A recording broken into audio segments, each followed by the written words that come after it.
So we're here at Wilton Mall. Actually just blanked out a little bit because your joke before, Jesse. I was like, wait, no, we are here at Wilton Mall, the new home of Alliance Jiu Jitsu Saratoga. Yes. And I always call you Jim, but I think you go by James most of the time, right? Fine, So James and Jesse Bruchac. Technically speaking, are you both professors? Yes, we are. Of jiu-jitsu, Yep. right? Because in jiu-jitsu is really as soon as you turn black belt, you're a professor. So we've been black belt since 2015. So yeah, we're definitely professors by now. So here with Professor James and Jesse Bruchac. Thanks for joining us, guys. Appreciate you jumping on Buying Local. So why don't you guys just real quick kind of introduce yourselves to the audience, give them a little bit about who you are and kind of your background and how we ended up here.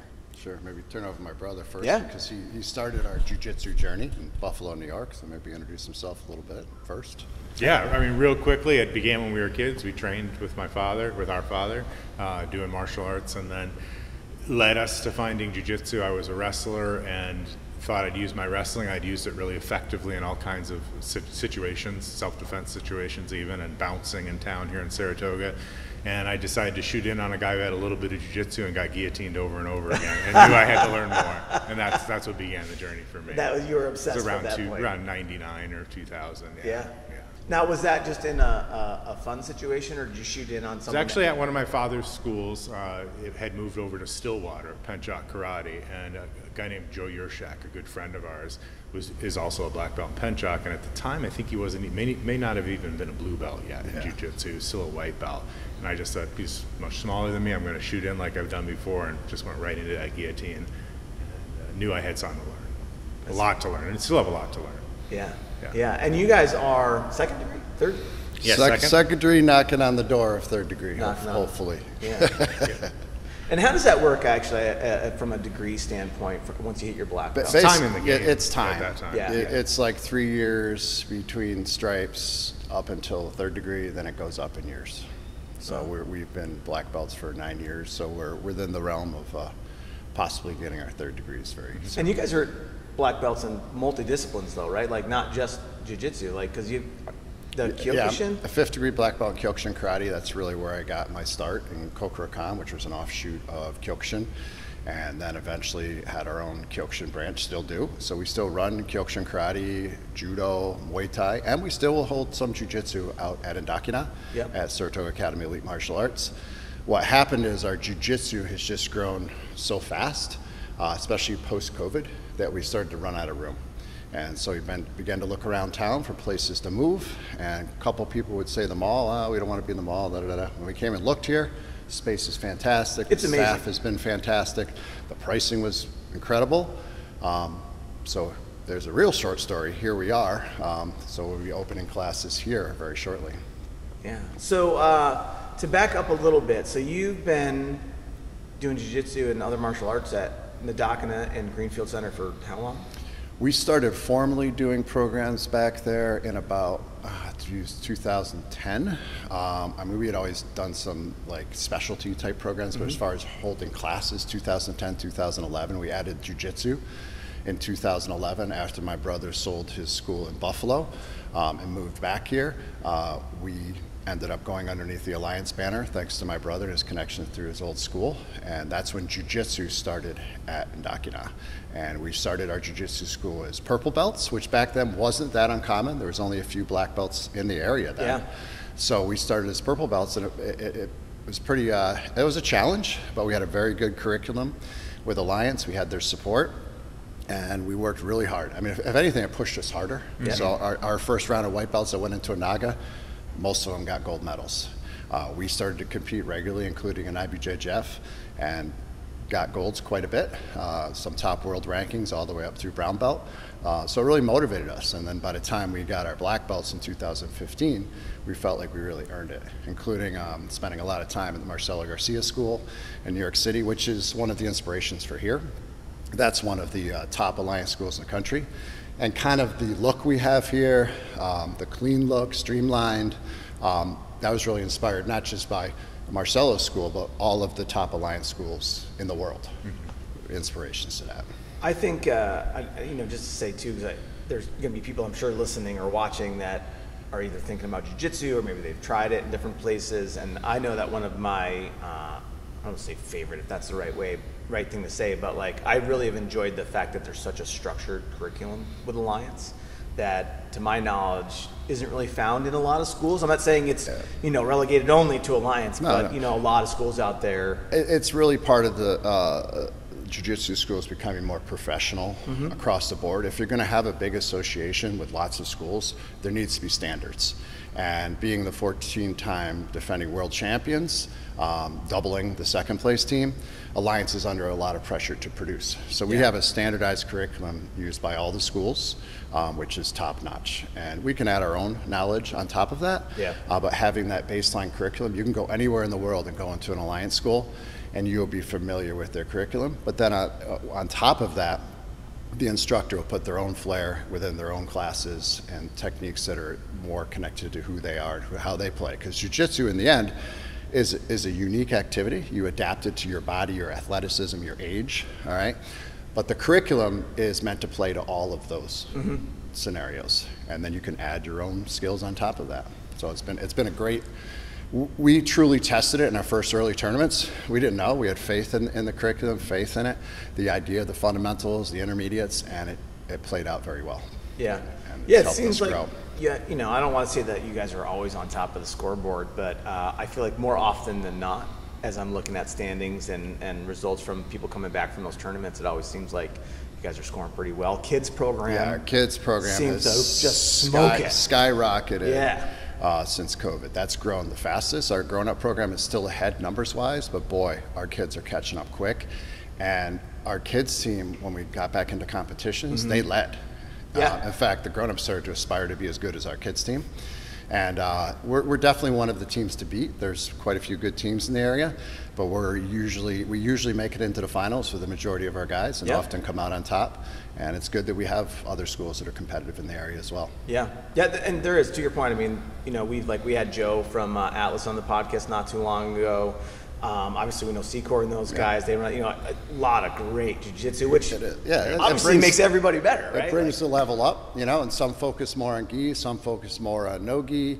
But within those various areas, they help bring up the level of competition in the area. And for the most part, it's friendly competition. There's always those rivalries that are a little more toxic, but overall, it inspires all of us to become better. Absolutely. And help our students produce, because no one wants to bring your students to a tournament and they all get slaughtered. Right. So we try not to allow that to happen. And of course, competition is an option. Sure. People don't have to compete, but because we have a culture where people do very well within competition, they often do compete. Nice. So, I know we're here to talk about jiu-jitsu, but to be fair, I think I'd be remiss if I didn't talk about some of the other things that you guys do, because and not to sound like a fanboy or anything, but you guys are both pretty interesting dudes, right? So Jesse, I know that you are something of a language expert, if I'm not wrong. Tell us a little bit about that, because I've seen some stuff on Facebook and it you've been working on movies and all this other stuff, and I think it's so cool. So maybe give us a little bit about that. Yeah, it all really ties in together. It's the idea of the world is full of all kinds of problems, and we present some solutions to them. And I think what my brother just spoke to, the idea of a methodology or a curriculum, a standardized grouping of solutions that Alliance has offered to us and that we've taught from, has allowed people to perform or act under pressure. And I've been lucky enough to be able to do that in film with some pretty amazing actors. And I used a lot of the skills I learned on the mat in those places, and in turn I've brought a lot of the skills I've learned on set where there's no higher pressure back to the mat. So both really feed into one another and do show us what in language, what Noam Chomsky says is a minimal approach is really what's behind everything we think is so complicated, like math. Behind it there's some unifying principle that's really simple, and that's what the methodology is built on. It gives us what Alliance has seen, what our founders have seen as the solutions to some really complicated problems with our bodies. And that unifying principle is usually a formula that can seem pretty simple at first, but can take a lifetime to master. We are, as we said, second-degree black belts, and just every day realizing how much more there is to learn about jiu-jitsu, about our bodies, and about how to solve problems. I love, too, the idea that I've heard many people say there's no better tool for self-improvement than really testing yourself. And there's nothing better to test yourself than jiu-jitsu. Yeah. So yeah, it kind of all comes back together in that place. Yeah. That idea to be able to perform under pressure, though. And I am also, to follow up on your question about language, I teach at Middlebury College. I'm the director of a language school there. And I use these same approaches, these same methodologies, and we teach in what we call a minimal course. Just the standard ways in which you'd say certain expressions so that you can survive or you can cope under any conversation. Ultimately, not to get too metaphoric, but a match in jiu-jitsu really is a conversation. People are throwing out certain expressions at you in the form of an attack, and you hopefully have a response, which is some kind of a defense and possibly even a counter. Mm-hmm. And in the languages that you're teaching at college, specific languages, or tell us a little bit about that. Eastern Algonquian is one of the original languages of this place. You had Haudenosaunee or Iroquoian languages and Algonquian languages of New York State and beyond throughout New England. The specific dialect is Western Abenaki, which I've gained fluency in. For over the last 30 years, I've been working towards that, and that too, just like jiu-jitsu, is a never-ending process of learning. My kids grew up hearing me speak it to them, and I feel they're much more fluent. Their handle on the language is so much more natural than mine could ever be, because I got to start with it when they were really young. That's cool. And I learned so much from them all the time. And I learned from other language instructors, just like I learned from other jiu-jitsu professors. We're all sharing ideas about ways in which we can teach and new methodologies that we can use. So the school that I actually founded and I am the acting director of is the School of Abenaki at Middlebury College, one of 13 amazing language schools. We come together every summer and practice immersion.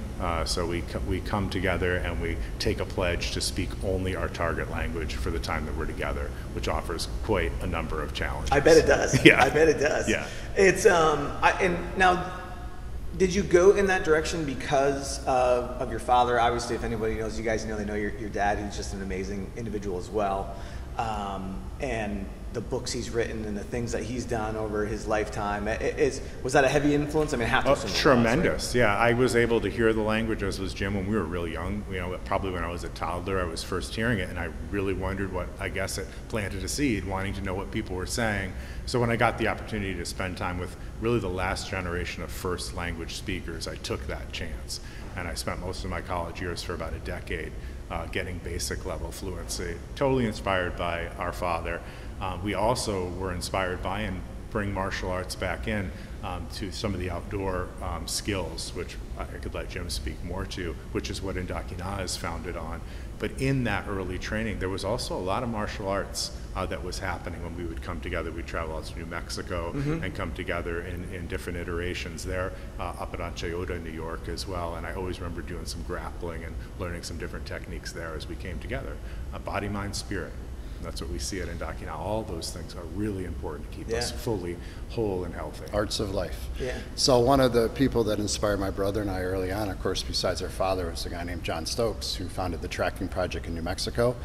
And the focus on that is connecting people back to the natural world, indigenous youth as well as youth as a whole.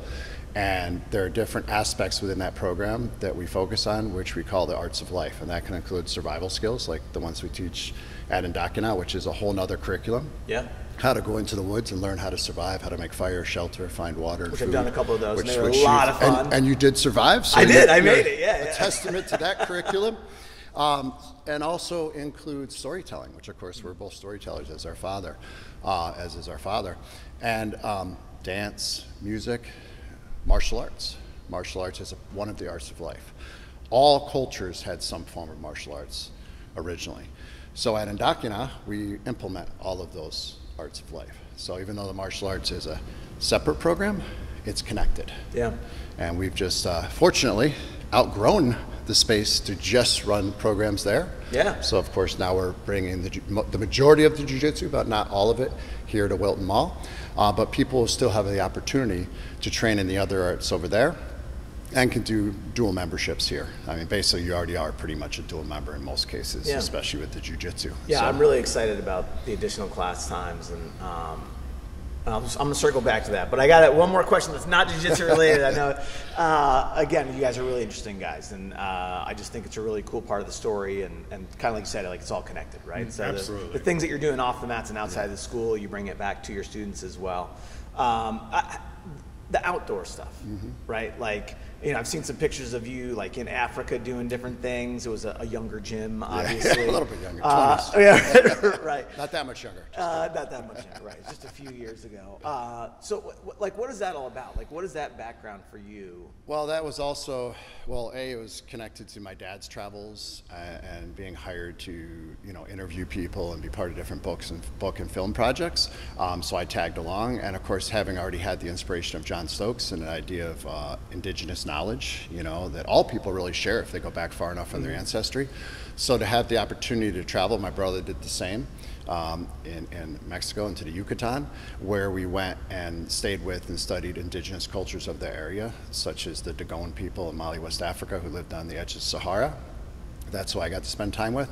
And what was great is you got to see indigenous communities living the way they had for thousands of years, and their connections between stories, the environment, also martial arts. Among the Dogon people, they have a form of grappling. It's more like a Greco-Roman style where you're trying to throw people down. Yeah.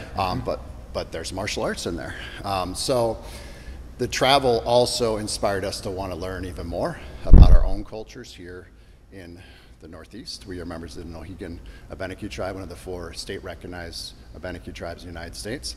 And so, you know, inspired us to want to learn more and teach more, keep those understandings alive. And of course, that also included the martial arts.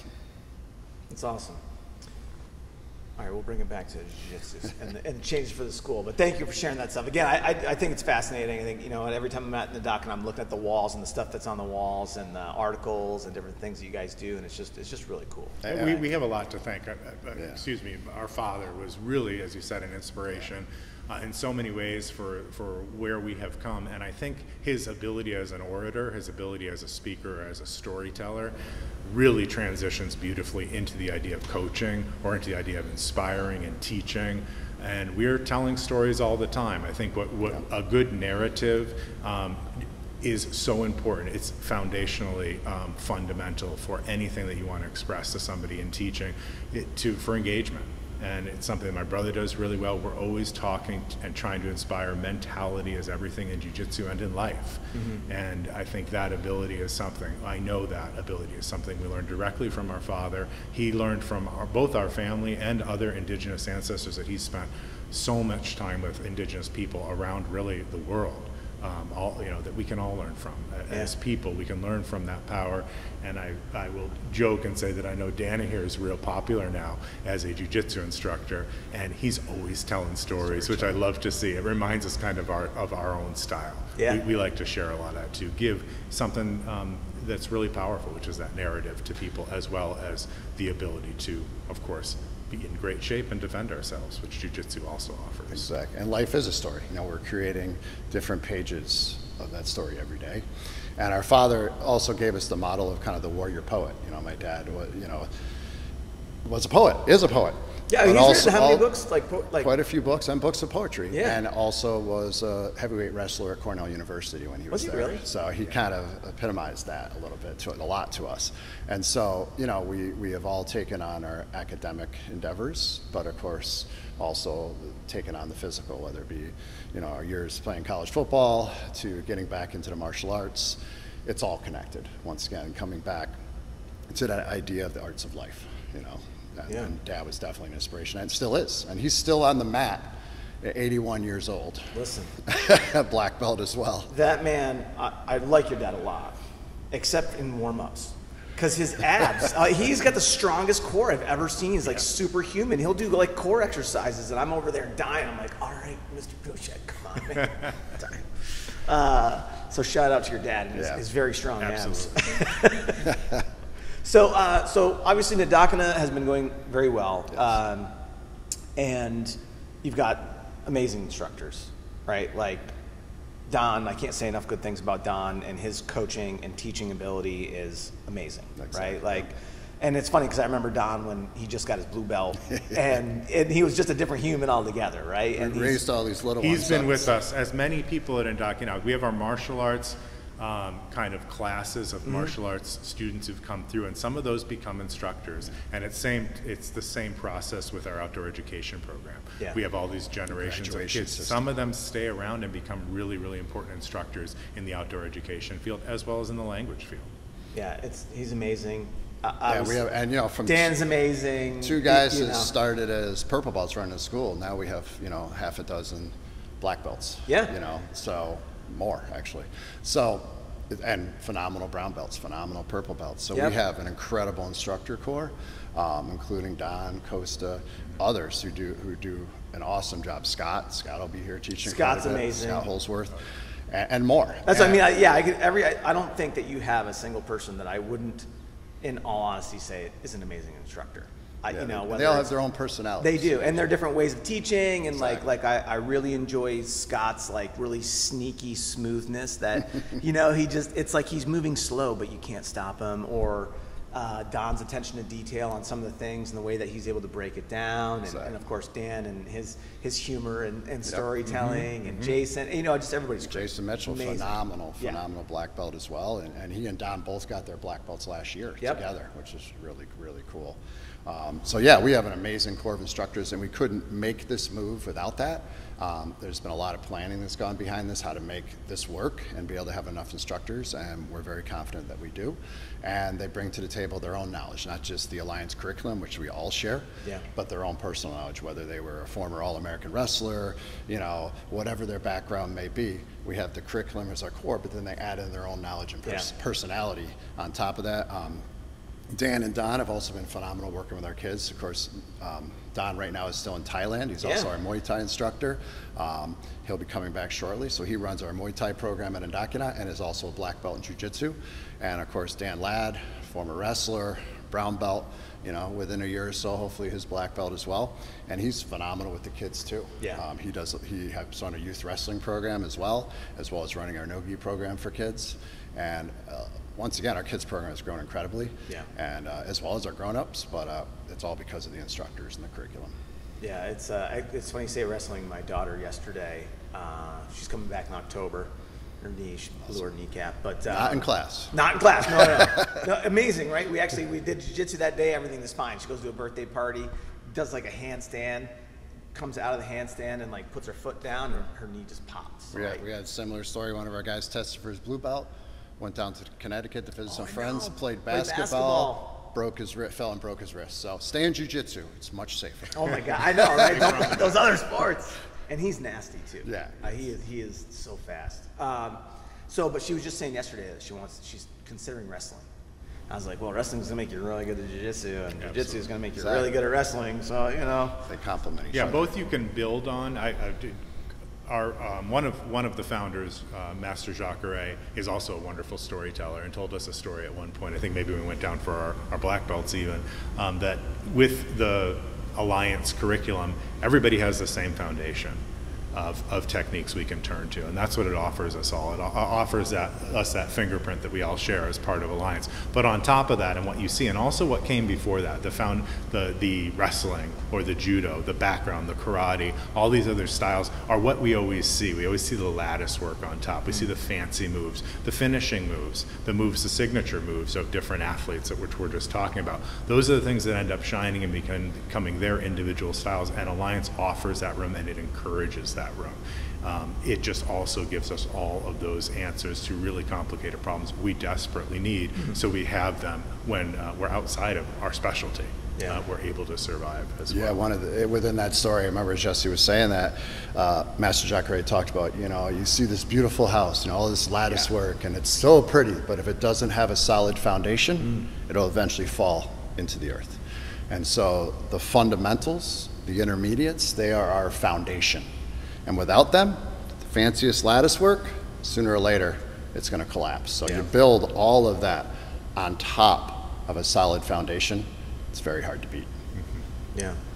So with the move, so obviously, for people that are going to Nadakana already, I think most everybody knows this, but for everybody else, so coming over here, this is going to be all jiu-jitsu. Yes. Still going to have judo, still going to have Kyokushin, still going to have Muay Thai over at the Greenfield Center in the Dakina.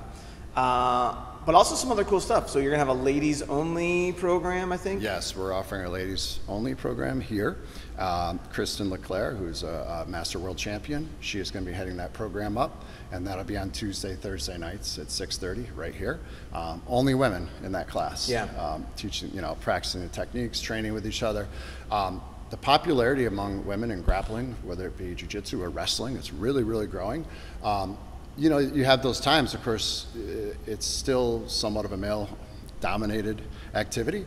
And so it's great that females can get a chance to just train with each other some, which happens in class, but if there's more guys than gals, and enrolling with different body types, genders is good, but I think there's also a place for them to be able to train together and support each other and feel more comfortable in the environment. And we have an option, people could just do that if they wanted to as well. Yeah, I know because Avery's 14, I'm on the group text for the women's program. Yes. So, They're very so I see all the chatter going around on the group text. Oh, they're sending me notes all the time. Can I get this person's number? This person? Yeah, How old's this person? Yeah. Oh, 14? Let me contact her. So yeah, the teens and the adult females will have the opportunity to train individually with other females. Yeah, I know that Avery's excited about that too. She's gotten accustomed now to rolling. Like I remember the first class that she came over and she had to go into the other room, right? Because she's a no stripe, right? Yeah. So she's like, Dad, I had to like roll with this like 30-year-old man, Exactly. And I was like, listen, I'm like, I understand. I'm like, believe me, it was just as awkward for him as it was for you. I was like, but if you can get good at rolling with people that are bigger and older than you, like how, and she thought about it, and then afterwards she was like, yeah. And she just said yesterday too about how much she really enjoys going through the Alliance programs, and she's done other jiu-jitsu. And again, they're great programs, but she really enjoys going through the And there's, stuff. we always say there's a school for everyone. This is a jiu-jitsu school for everyone.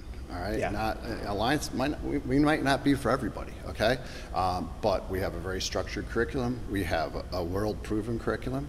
Alliance is still one of, if not the most dominant gi jiu-jitsu school in the world, as well as doing well in no-gi as well. Produced so many world champions, won the worlds 14 times, and that's built on that foundation of the curriculum. So that's something we have to offer. And then, of course, when you get to your rank, you understand why you're moving to the next rank. And we test you within the curriculum that shows that you know what you need to know, living up to the standards of Alliance for each individual belt. Yeah. Well, I mean, I know I really enjoy the program. I'm looking forward to getting back to you now that my shoulder's all better. So, which I also did not hurt doing jiu-jitsu. I fell at camp. It's amazing, right? Like going down the stairs at camp, I fell. Not in Dakina camp. Not in Dakina. Our camp up outside of Saranac Lake. But guys, I thanks for having me in. Thanks for coming on the show, and thanks for everything that you're doing for the community and in jiu-jitsu and outside of it. SaratogaJiu-Jitsu.com is our website. That was my next question. Yeah, exactly. How does everybody find you? We made it real simple, SaratogaJiu-Jitsu.com. And I think jiu-jitsu is spelled right behind us right here. So all one word, SaratogaJiu-Jitsu.com. You made it easy for us, Mike. I know, that's why I was like jiu-jitsu. And of course, we still offer programs out in Dakina through Saratoga Academy of Elite Martial Arts. And we are eventually going to probably change that website. That is nebjja.com. nebjja.com. So 2 websites you can check out. Train at either place. That's awesome. And social medias and things like that? Instagram, look up Alliance Saratoga. Facebook, same thing. Look us up. You can find us pretty easy. You just Google Alliance in this area. We're usually going to pop up pretty early, whether it be our Dakina location, Saratoga Academy, or whether it be, this is starting to pop up more and more. Grand opening on the 28th. Yes, so that was the final bit. Yeah, right? Really exciting. 5-time world champion Leo Noguera, who heads up Alliance HQ down in Atlanta. Great friend of ours. He's been to our academy a couple times before and done some great seminars. Going to be offering a free seminar at noon on the 28th, as well as with Victoria Delgado, who is also a multiple-time world champion, pan champion. So representing that women's program, one thing that's really important about having a women's program is it enables women to get a chance to get used to what it's like to roll with other women, which is what you do in competition. Right. of course, for self-defense, it is, as you just said, really important to know how to roll with men, and very important for women for self-defense. But when it comes to competition, which Victoria will be bringing and representing, seasoned veteran in that, we're really excited to be able to offer for free in this place both a female and male world champion for a little bit of time, and welcome everybody here totally free, starting at noon on the 28th. So if this comes out before the 28th, come see us 12 We're going to make sure it does. All right. Thank you. September 28th. And then a couple, your normal business delays. We were hoping to already been open, but of course that is now going to be our true opening that day. Formal classes will begin on the Monday after, on the 30th. So come in, check it out. People can just come and watch. If they got a gi, put it on. They can participate. Is there limited seating? I mean, it's probably you're going to be packed. It's probably going to be a lot of standing. We did order a bunch more folding chairs, and it's going to have a little different feel than it's eventually going to have with our nice couches and things. We're just putting out tons of folding chairs. Coffee maker, right? We talked about the coffee maker. All that stuff's coming after the grand opening because we need room for people to stand and sit. Awesome. But yeah, it's going to be a great experience, and it's kind of a mini seminar. It's not going to be real long. Each is going to show a few moves, right? And we also have a few other Alliance instructors from around the Northeast. Trenton Cook, who's also a Master Jacare black belt as well, 3rd degree black belt. He'll be coming up from Alliance Westchester. He's going to be probably showing a move while he's up here as well. Really awesome guy, Pan champion, really, really cool guy. So we're going to have a bunch of special guests here as well from different schools. So that's awesome. Should be a great time. Anybody's welcome. That's exciting. Absolutely. This place is huge. Yeah, it's nice. Huge. I'm so excited about it. Like I keep saying, we're going from a couple. We have 2 mat spaces, about an 800 and 700 square foot mat space up at Indaki now, which is great, but they're always full. Yeah. This has given us another 4,800 square feet of training here, right off the highway in Wilton Mall, which is for accessibility, which is what we wanted to increase, and also for keeping it a great, safe, clean place to train. To get to start over and start fresh here is really wonderful, to build it up from ground up as we've done. And we've been in here for the last 2 months getting this place ready, and can't wait for that grand opening. Yeah. Can't come soon enough, so we're really excited. Well, I'm excited for all your success, and I'm excited to roll in the new location, and with all the increased class times too, right? Exactly. A lot more class times. A lot more class New times. schedule's up on our website. It is. Take a look. Cool. It is, yeah. Couple tweaks, but they'll come shortly. And we kind of did it too. It's every other night, so you could train all week somewhere between here and Indaki. And there are classes our 2 here. locations. Yeah, different classes alternate. I mean, the only downside is that this isn't 1.5 miles from my house. Yeah. So I'm a little sad. Well, you can still train in Indaki. I know. I will be. That's one membership gets you access to both locations. Yeah, that's awesome for jiu-jitsu. Yeah. So that's so much jiu-jitsu. Yeah, that's great. Yeah. Never get too much. Never have too much. There's cowbell and there's jiu-jitsu. Never enough. Cowbell. I always need more. It's great. Guys, thanks a lot. Appreciate it. Thank you, Mike. You got it.